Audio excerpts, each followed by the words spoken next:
We are live. Hello, everybody. Welcome to our live Q&A session where we discuss exciting digital advertising topics. We answer your questions.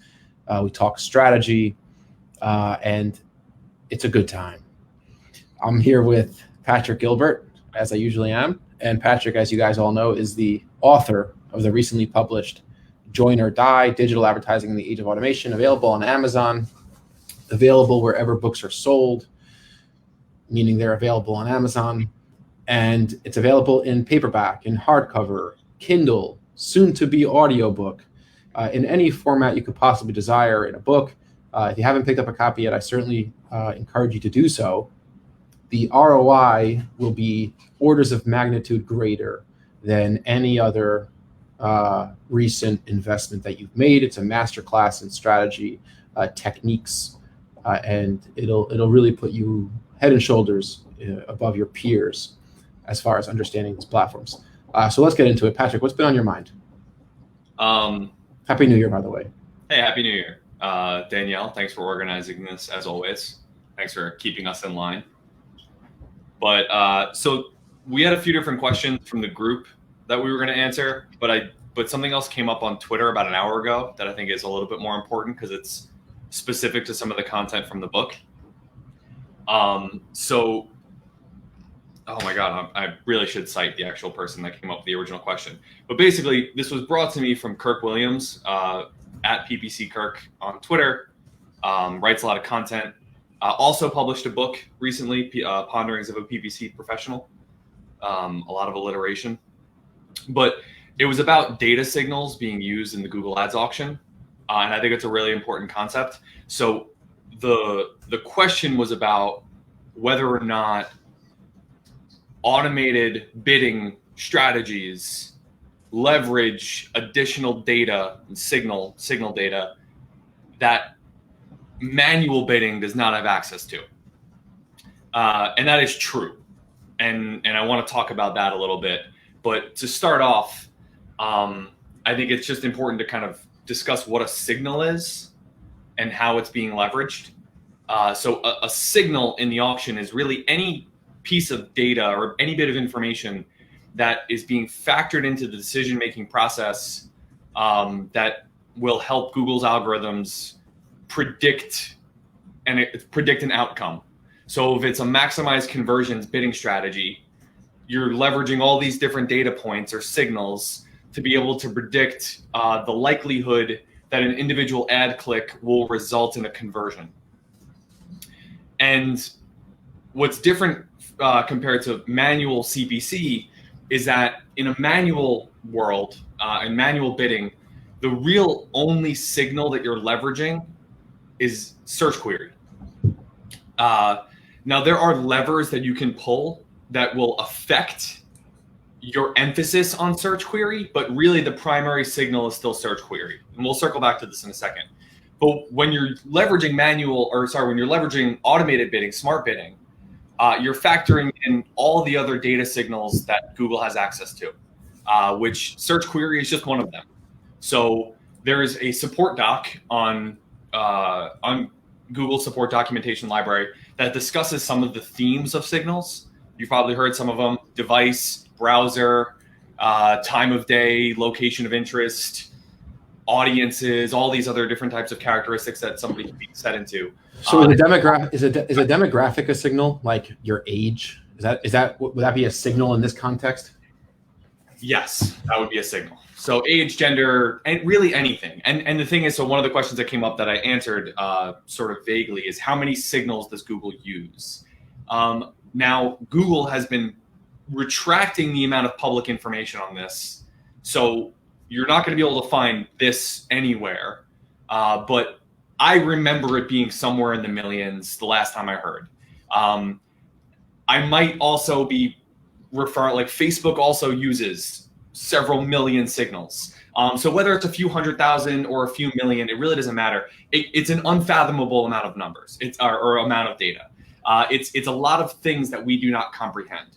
So it's these basic ones that we've described, but also like previous search history is something that at least at one point was factored into the auction process as a signal.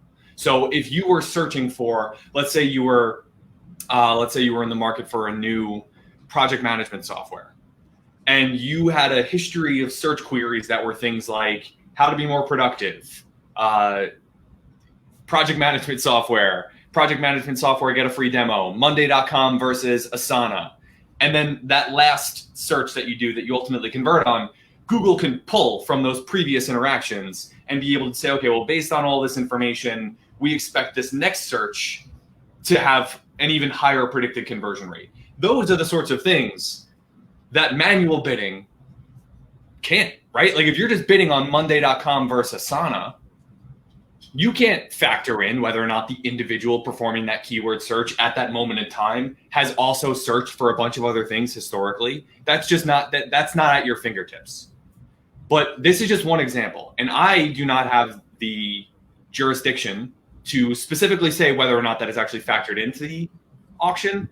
But this is just the way of thinking about all the different levers that Google can pull, why it is so important to leverage automation, because you can potentially pull information like that to benefit the predicted outcome analysis. And I think the proof is going to have to be in the pudding, so to speak. I saw that I don't know if that's an analogy or it's a, what is it? What do you call those? It's an aphorism. Yeah. The proof is in the pudding. It's an aphorism. I was wondering the origin of that aphorism. Remind me to look it up later. Okay. But like, listen, the proof is in the pudding with these things. So we've seen campaigns leveraging automation to do a better job at hitting CPA targets, providing other necessary things are in place, like you don't have a crap product or something that's overpriced, right? Like you could leverage 10 billion signals, but unless it's a gun to someone's head, you can't force someone to buy something they don't want to buy. So the proof is in the pudding. It's like, look, automation, it with the other correct things in place, it really could work. We've seen it. Now the question, and this is part of the transition that our agency went through over the years, because years ago, when we were a much smaller team, we really avoided it, partially because it was our ethos, partially because it didn't work. And then it's like, well, maybe we shouldn't be so obstinate. We should be more open to change. Google employs more engineers than we do, so let's give it a shot. And it's like, okay, well, hey, it's not so bad anymore. So all of this is nice, and it's worthwhile to understand what's really going on behind the scenes. Just like, look at all these millions of signals, and it makes sense. It's logical. It's rational. That the reason why it might be working is because they're leveraging all these signals, and they're looking at statistical modeling in real time at the time of the auction to figure out what the appropriate bid is and likelihood to convert. And campaigns and accounts tend to get better over time as the underlying computations get more refined and you feed more information into them. So like, I think I have yet to hear a convincing argument why one wouldn't try adopting it. Well, yeah, I mean, if and we have experience with this. Early on, say 5 years ago, when we first started implementing smart bidding in some capacity and testing it, it almost always failed. And the reason for that wasn't that the technology was bad. It was because we were just bad at it. We didn't understand it. We were naive. And this is literally chapter 1 of the Join or Die book. It's me kind of talking about this insecurity that I personally had about, I wanted to prove to my clients that I was smarter and more effective than a bidding algorithm, until I actually gave it a chance. Part of me eventually realized, like, oh, of course that failed, because I never gave it a chance to succeed. I wasn't giving it the right data. I didn't understand how to actually run a conclusive test. And that's what kind of changed everything for us. But if you really just think about it, so Facebook and Google, as the two largest players in the digital advertising space, the reason that they're so big, the reason that the most amount of budget is spent on these platforms is because that they have all of this data, which brings more data to them, which kind of creates a snowball effect, which is eventually leads to bit of antitrust issues and all that other stuff that we're currently dealing with. But Ben Thompson writes about this and refers to it as aggregation theory, about how it's the biggest because they have the most data, and which attracts more people, which gives them more data, which makes them better. So just logically speaking, these platforms have a lot more data than we do, and they can make more intelligent decisions off of it. And the one example that really stands out to me is the use of competitor keywords. So let's go back to the product management tool example. If we were running ads on behalf of Monday.com, historically, and this happens a lot in the SaaS world, believe it or not, where people bid on competitor terms. So you might be Monday.com bidding on the term Asana. Historically, up until we started using automation, I never saw a competitor campaign work, or at least never. It was never profitable. It maybe got a handful of leads once in a while. Since then, since we've adopted automation, two things have happened. One, I see competitor search terms more in our accounts than ever before, meaning broad match keywords or dynamic search keywords are putting us in more auctions where the search query is for a competitor term. And I'm seeing them be profitable. I'm seeing them convert at a rate that is actually profitable, which proves to me that it's okay, well, we're Monday.com and we're not bidding. We're not saying, hey, we're willing to bid on the keyword Asana with a $5 average cost per click bid because we've calculated that, 1 out of every 10,000 clicks is going to result in a lead. And that's the rate that we're willing to pay for that. No, it's this individual click from this individual auction has a high probability of actually converting. The other 10,000 don't, and we're not going to bid on those, but we're going to find the needles in the haystack. And that's where something that was previously impossible, bidding on competitor terms, now becomes possible. It becomes profitable to do so because automation can leverage that data and be able to bid on it appropriately. Okay, so now the question which might be in a lot of people's minds, and we could leave off with this and let people absorb some of this and develop their own opinions and ask us some follow-up questions. You've laid out a very, very good roadmap for automation with 4 million signals. It's really supercharged bid management. Why do people see it not working then? What are the instances where automation actually decreases performance? It doesn't catch its stride. It doesn't work. Campaigns are not as profitable. What are some of the areas of automation that are not perfect yet? And what are some of the human mistakes people make that contribute to automation not working? So I think that's two. If we unpack that, that's two different questions. One is, what are the flaws of automation? And the second is, what are the human flaws in managing automation? And honestly, we could probably spend hours talking about both of these. So I'll try to make it very simple. The flaws of automation really come down to not being able to interpret the goals of the human advertiser unless they're directly and very explicitly given to them. So, and I make this example all the time, and I apologize for anyone that's heard it before, but if you have different profit margins for two different products, Google or Facebook will not know about that difference in your profit margin unless you specifically tell it to them. By saying, well, I want an average return on ad spend of 4.5 times or 450%.